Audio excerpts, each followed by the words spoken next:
Coleção Terror em Dobro, relembrando 2 casos do canal sobre um mesmo assunto.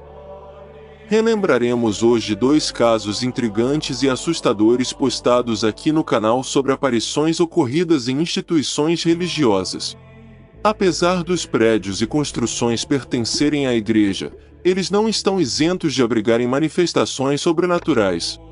Conheceremos, a partir deste momento, 2 relatos impressionantes e assombrosos, que aconteceram em lugares que muitos imaginam serem tranquilos e imunes em relação aos eventos paranormais.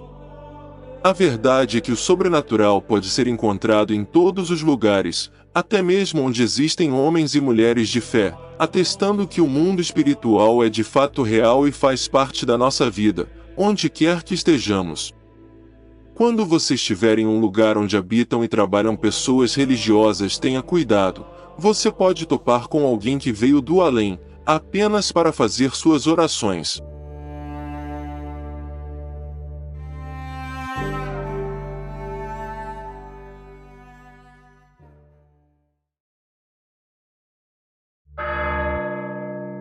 Primeiro caso: o fantasma do seminário.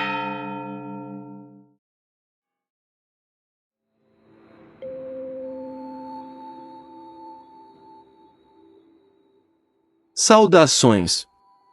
Eu me chamo Edilane e vou contar o que aconteceu comigo há alguns anos. Eu estava de férias e resolvi viajar junto com uma amiga que morava no mesmo prédio que eu. Nós iríamos para uma cidadezinha no interior do Paraná, para visitarmos um amigo de infância, que é padre e mora na localidade. Nós aproveitaríamos o feriado da Semana Santa, para realizar a visita. Chegamos lá na quinta-feira santa e decidimos que ficaríamos por uma semana. Meu amigo morava em um seminário onde ele era o responsável pela casa e pela educação dos seminaristas que lá moravam. Como era a época de férias, alguns seminaristas tinham viajado para junto de suas famílias, e por isso a casa estava bem vazia. O lugar era enorme. Tinha muito verde, muitas árvores, vários prédios, muitos quartos, piscina, um campo de futebol imenso, algumas trilhas, um açude, e até mais acima tinha um cemitério onde eram enterrados os padres da congregação. Eu e minha amiga nos acomodamos no quarto de hóspedes, e rapidamente meu amigo nos apresentou a família dele que também estava lá para passar com ele a Semana Santa. Todos nós nos entrosamos prontamente. Minha amiga e eu ficamos muito à vontade com a família do meu amigo padre. Ele deixou a família fazendo companhia para a gente porque era uma pessoa muito ocupada, afinal vida de padre é assim mesmo. Naquela mesma data, só que à noite, meu amigo iria celebrar uma missa em uma comunidade próxima e ele precisava chegar lá bem cedo para atender aos fiéis. Ele convidou nós duas, minha amiga e eu, para irmos na celebração com ele, mas nos deu a opção de sairmos mais tarde, com a sua família porque ele teria que chegar na igreja muito cedo, e seus familiares iriam mais tarde. Assim nós poderíamos aproveitar mais o nosso passeio com eles. Concordamos imediatamente e dissemos ao meu amigo que depois nós iríamos com a família dele, afinal eram pessoas bem legais, então tudo bem.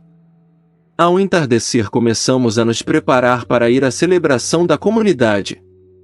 Minha amiga e eu estávamos prontas, a família do meu amigo padre também, e assim fomos todos embora para a missa. Já tinha escurecido, e para chegarmos do lado de fora dos portões do seminário teríamos que caminhar por uma estrada de terra bastante longa e cheia de árvores enormes de eucalipto. Esses eucaliptos acompanhavam a estrada nas 2 margens e esta terminava nos portões do seminário. O ar era muito fresco por causa dos eucaliptos e da natureza ao redor do trajeto, e fomos caminhando tranquilamente até o portão. Nós íamos todos animados, conversando e rindo de algumas coisas que aconteceram durante o dia, quando no meio do caminho, entre as enormes árvores de eucaliptos, bem lá no fundo, perto de um córrego, nós avistamos ao longe uma figura toda de branco. Vimos que aquela figura estava agachada e ela estava na beira do córrego, de costas para nós. A roupa dela parecia com aquelas túnicas enormes com capuz. Achamos estranho aquela pessoa toda de branco estar ali, mexendo no mato, pertinho do córrego, afinal ela estava dentro do terreno do seminário. Ela parecia estar fazendo algo e pensamos que talvez fosse alguém colocando algum trabalho ou oferenda na beira do córrego. Porém, ainda assim aquilo estava esquisito e todos nós começamos a prestar mais atenção à figura que continuava agachada e de costas para nós. Percebemos que tinha alguma coisa estranha com as suas vestes. Ela estava toda vestida de branco, mas não era um branco normal como costumamos ver. Era um branco muito pálido, translúcido e transparente. Todos nós, a família do meu amigo padre, a minha amiga e eu presenciamos aquilo. Quando percebemos que o branco da roupa da figura era translúcido, bem transparente, nós todos começamos a ficar com medo e apertamos o passo. Andamos bem depressa e sem olhar para trás, até alcançarmos o portão. Não sabíamos dizer o que foi aquilo.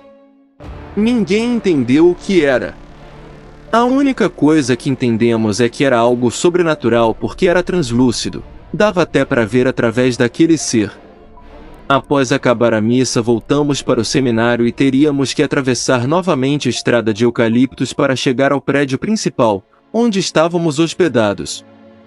Atravessamos todos juntos novamente, e desta vez meio apreensivos, pensando se iríamos ver aquela figura de novo, mas para nossa surpresa, quando passamos pelo local onde avistamos aquela figura antes, ela não estava mais lá. Ficamos aliviados e prosseguimos sem olhar para trás, até chegarmos no seminário. Quando meu amigo retornou já eram mais de meia-noite, e ficamos esperando ele chegar para contar o que vimos e perguntar se ele tinha visto alguma coisa estranha lá fora também. Ele riu de nós e disse que estávamos todos loucos e delirando porque ele não viu nada de anormal em todo o trajeto. E ainda ficou tirando sarro da gente. É normal que ele não acredite nisso por ser padre, mas eu e todos os que presenciaram aquela aparição, sabemos que aquilo não é deste mundo. Ainda mais com roupas brancas e transparentes? Aquilo que vimos realmente foi algo sobrenatural. Talvez seja o espírito de algum padre falecido e enterrado no próprio cemitério do seminário, querendo apenas continuar cuidando do lugar.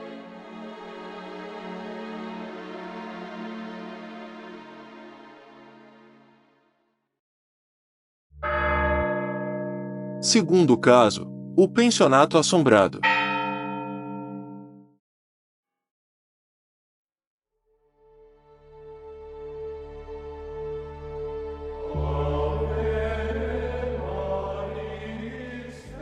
Saudações!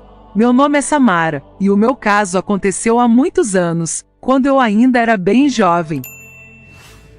Durante a minha adolescência eu fui estudar em Recife e morei em um pensionato de freiras. O local funcionava em um prédio muito antigo. Ele possuía como vizinhos uma igreja e um cemitério do século XVIII. A construção, que era histórica, já tinha sido quartel, hospital, convento e colégio antes de se tornar um pensionato. Muitas histórias estranhas circulavam por ali, e algumas das mais bizarras aconteceram enquanto eu morava lá. E são essas que eu passo a contar agora. O prédio do pensionato era uma construção com mais de 40 quartos, salões enormes, corredores compridos e escuros, e algumas pequenas salas que sempre ficavam fechadas. Um dos salões, por ser bem grande e estar sem uso, foi dividido em vários quartos ou dormitórios, e separados por divisórias de madeira, sendo que essas divisórias não iam até o teto. Às vezes todo o lugar estava preenchido, ou seja, cada dormitório com uma pensionista, mas também acontecia de sobrar muitos quartos vazios durante uma parte do ano. Nessa época do ocorrido, apenas uma pensionista morava em um dos quartos, e todos os restantes estavam desocupados. Todas as outras moças que moravam em outros andares do pensionato evitavam o local, que era considerado mal assombrado, e se impressionavam com a coragem daquela que dormia sozinha ali. Ela alegava que gostava dali por conta do silêncio, porque podia estudar tranquila e sem interrupções. Um dia essa moradora do salão estava no quarto lendo um livro quando teve a sua leitura pausada. Alguém estava batendo à sua porta. Embora já fosse bem tarde da noite, ela levantou-se e foi ver quem era. Havia ali uma jovem mulher que se apresentou e pediu para entrar. Depois de dizer seu nome, ela contou que estava morando no último quarto, no fim do corredor do salão, e disse que estaria sempre ali, à disposição, caso precisasse de alguma coisa. Depois se despediu e saiu. No dia seguinte, no café da manhã, a moradora, que tinha ficado cismada com aquela visita à tarde da noite, comentou o fato com a governanta do pensionato, que morava no local havia mais de 30 anos. Ela questionou se aquela mulher havia se mudado recentemente para o pensionato, pois nunca a tinha visto por ali antes. A governanta se mostrou muito estranha, incomodada com o fato, mas não fez qualquer comentário. Percebendo a reação dela, a moradora insistiu até que ela dissesse o que estava acontecendo. A governanta então contou que no passado, há quase uma década, uma mulher com aquele mesmo nome e com as mesmas características tinha morrido no último quarto do salão, quando uma parte do teto, que era de telhas, caiu sobre sua cabeça.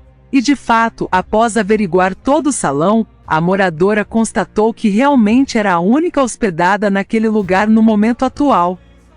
Agora vamos ao segundo caso estranho e sinistro que ocorreu no pensionato. Como eu disse, os quartos das pensionistas eram individuais, mas os outros ambientes eram coletivos, como o refeitório, a sala de TV, a capela e os chuveiros. Estes últimos consistiam em um grande corredor de azulejos brancos dividido em cabines com portas. Ao final do corredor dos chuveiros ficavam as cabines com os assentos sanitários, estas também divididas e com portas. Em uma madrugada, uma das pensionistas levantou para ir ao banheiro. Ela não gostava de andar pelos corredores escuros sozinha, principalmente durante a noite, mas a necessidade era maior. Assim mesmo, com uma sensação desagradável de medo, dirigiu-se para lá. À medida que se aproximava do banheiro, o medo aumentava, e uma sensação estranha tomava conta dela. Não obstante, continuou seu caminho. Ao entrar no corredor, a sensação estranha aumentou ainda mais. O local era bem iluminado, e mesmo durante a madrugada as luzes ficavam acesas. Porém, isso não diminuía em nada o seu medo. Assim que deu mais alguns passos, ela parou surpresa e perplexa. De dentro de uma das cabines saía uma mão pequenina e rosada de criança. E essa mãozinha ficava fazendo gestos, a chamando para se aproximar. Após alguns segundos de congelamento movido pelo pânico, a pensionista deu a volta e saiu correndo o mais rápido que podia. Enquanto deixava o local, foi possível ouvir uma risadinha e uma voz de criança dizendo: "Eu vou voltar." O terceiro evento assustador ocorrido no pensionato é o que passo a narrar neste momento. Como eu já havia dito, o prédio em que funcionava o pensionato era muito grande, ocupando uma área de quase um quarteirão inteiro. Então, além de pensionato, ele abrigava também uma casa de freiras que ficava nos fundos do terreno. Muitas das freiras já eram bem idosas, e não era raro que durante a madrugada alguma delas adoecesse e fosse preciso chamar ambulâncias ou táxis para socorrê-las. Houve uma época em que o pensionato estava sendo reformado e alguns dos operários da obra que moravam longe dormiam lá, mesmo durante a semana, e só iam para casa aos sábados pela manhã.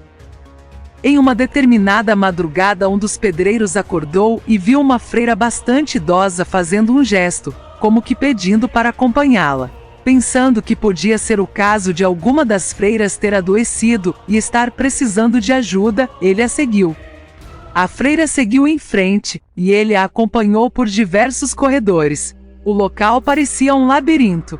Por mais que ele apertasse o passo, a freira sempre ia à frente, até que num determinado momento ela entrou por um corredor e sumiu.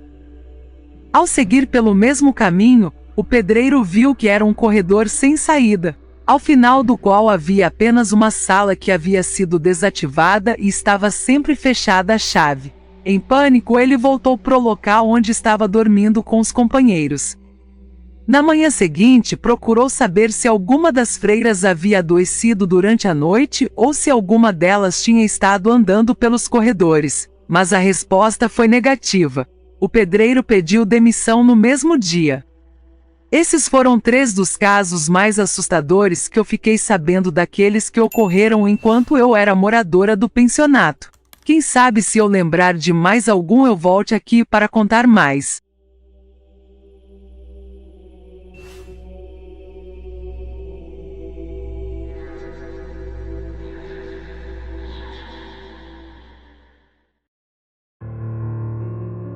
E essa foi a coleção Terror em Dobro, número 17, Assombrações em Instituições Religiosas.